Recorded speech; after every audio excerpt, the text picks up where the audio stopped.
Viri Ríos, instructora política, académica y periodista, autora de No es normal. Este es su más reciente libro, El juego oculto que alimenta la desigualdad mexicana y cómo cambiarlo. Viri, gracias por estar con nosotros. ¿Qué tal? Un gusto estar por aquí. Eh, Viri, no es normal. De entrada me suena desde el título a un embate contra la resignación, contra la Correcto. dejadez, contra la negligencia, que nos dice, pues que así es este país y pues qué le vamos a hacer, ni modo, como las señoras que les dicen a la hija, ay, mijita, cuando se queja del marido, pues es la cruz que te tocó cargar. No podemos resignarnos a ello, según tú, Viri. Así es, Ricardo. No es normal, es un llamado a la resistencia, es un llamado a evitar el aquí nos tocó vivir, pero también es un llamado a acompañar a cualquier mexicano que esté determinado a crear un México más justo. Sí, has tenido críticas muy importantes de gente muy respetable que recomienda tu libro, como es el caso de Santiago Levy o de Carlos Ursúa, que dicen que es una investigación que además es muy propositiva. Y de parte tuya, pues también me suena prácticamente a una propuesta, pero a una denuncia también. Así es, Ricardo. Mira, no es normal que México no sea un país rico. Mm. No es normal porque nuestro país tiene enormes ventajas. Somos privilegiados en términos de nuestra posición geográfica, viviendo justo debajo de la principal potencia global. Somos un país de personas trabajadoras. El mexicano trabaja más horas a la semana que prácticamente cualquier trabajador de la OCDE, solamente superado por Colombia. Sin embargo, no somos el México, Ricardo, que deberíamos ser. Somos un México con una clase media extremadamente pequeña y con el 53% de la población viviendo con menos de 3,500 pesos al mes. Si tú, Ricardo, le preguntaras allá afuera a los intelectuales tradicionales, ¿por qué México no está dando su potencial?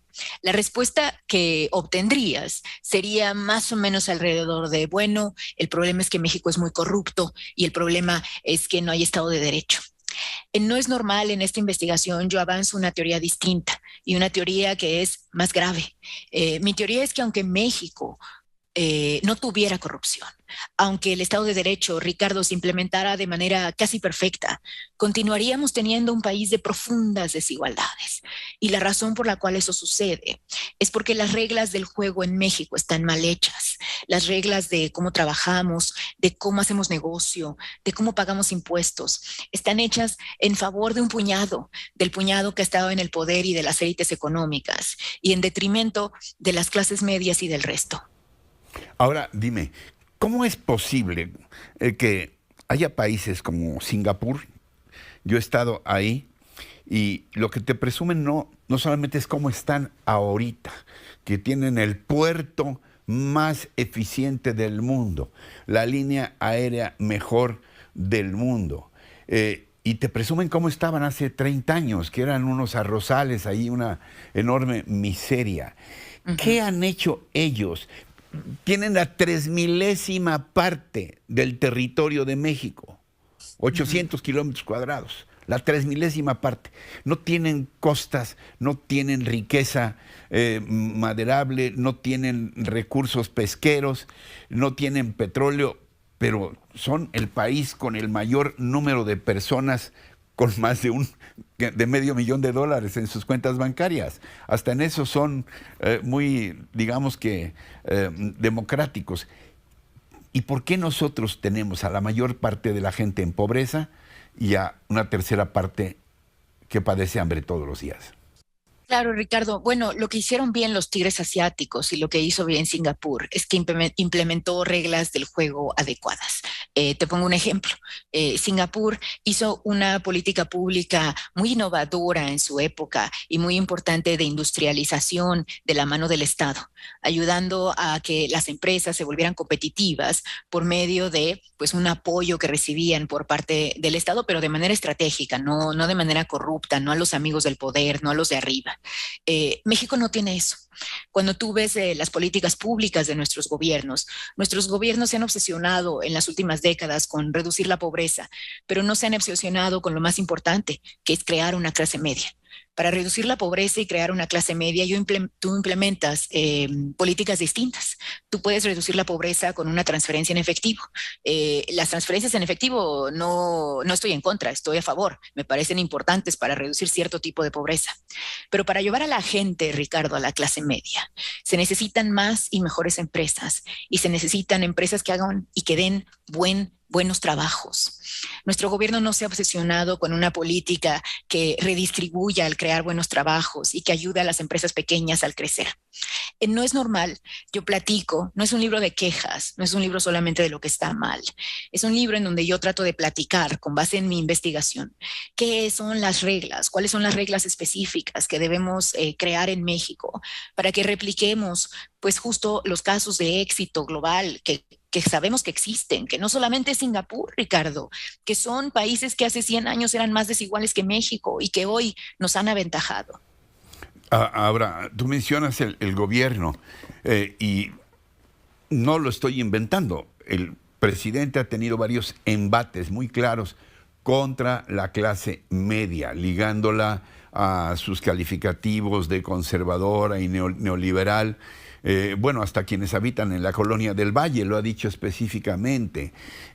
Y pareciera ser que en este país la palabra empresa, aunque se trate de una taquería o de una pequeña papelería, está maldita. Cuando la pandemia dijo, no, pues que a ver cómo le hacen, no va a haber créditos para ellos. ¿Qué tendríamos que hacer en ese sentido para cambiar esas políticas públicas? Bueno, Ricardo, te cuento una historia que yo cuento en No es Normal. En No es Normal yo cuento la historia de cómo si tú tomaras a todos los empresarios de México, a cada uno de ellos, desde Carlos Slim hasta el taquero que tú mencionabas, y todos los mandaras a vivir a una isla, esa isla inmediatamente se convertiría en el país más desigual del mundo.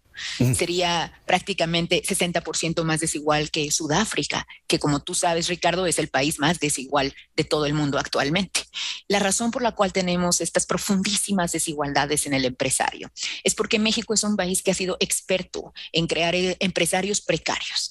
Yo le llamo empresarios precarios a empresarios que son típicamente microempresarios, más bien autoempleados, que trabajan para sí mismos y que apenas si logran terminar la quincena o no logran terminar la quincena, pero aún así son empresarios porque no tienen un jefe, no tienen un empleado, trabajan para sí mismos. Somos expertos en crear estos microchangarros, empresarios y pequeñas empresas que no crecen porque no tenemos el marco adecuado para ayudarles a crecer. Te pongo un ejemplo. En México, las grandes empresas se financian de sus proveedores pequeños. Lo hacen a partir de no pagarles a tiempo, sino de tardar en pagarles hasta 180 días. Eso ahoga a los empresarios pequeños y los lleva a tener que pedir créditos que a veces, Ricardo, como tú sabes, porque la banca está mal regulada y no hay competencia, son también muy caros.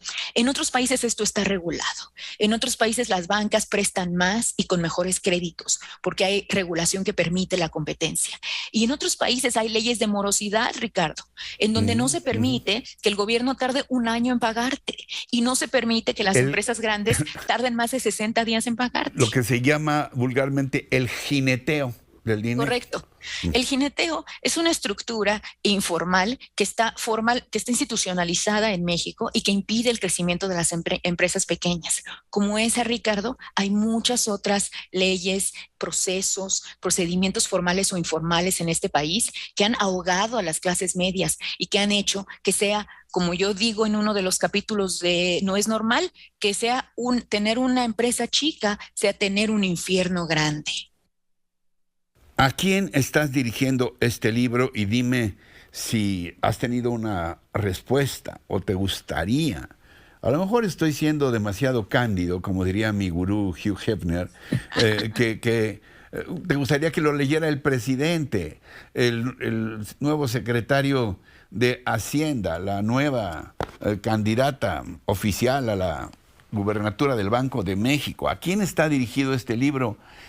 No es normal, el juego oculto que alimenta la desigualdad mexicana y cómo cambiarlo.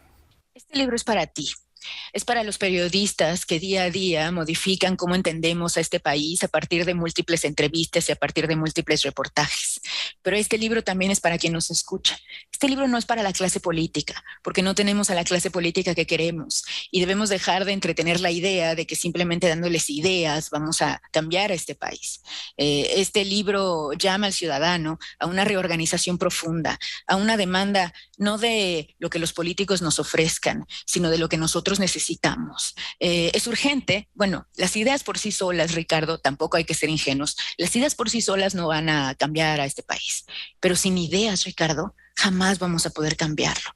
Por eso creo que este libro es para personas como tú, que viven y habitan en el mundo de la generación de las ideas, y para personas que nos están escuchando, que sepan que la próxima elección no tenemos solamente que ir a votar por lo que nos ofrecen, sino que tenemos que tener claridad de cuáles son las reglas que hay que cambiar. No es el México en el que nos tocó vivir. ¿Te acuerdas de ese famoso programa? Sí. Aquí nos tocó vivir. No, es el México que creamos con las reglas que tenemos. ¿Y sabes qué? Este libro tiene un mensaje, Ricardo, muy optimista, porque quiere decir que no se trata de la cultura en México, se trata de las reglas, y cambiar las reglas es más fácil. O sea, hay opciones. También es un libro propositivo en gran medida. Es correcto. Te agradezco mucho. De Viri Ríos, no se pierdan, no es normal. ¿Qué esperas que encuentren tus lectores en él?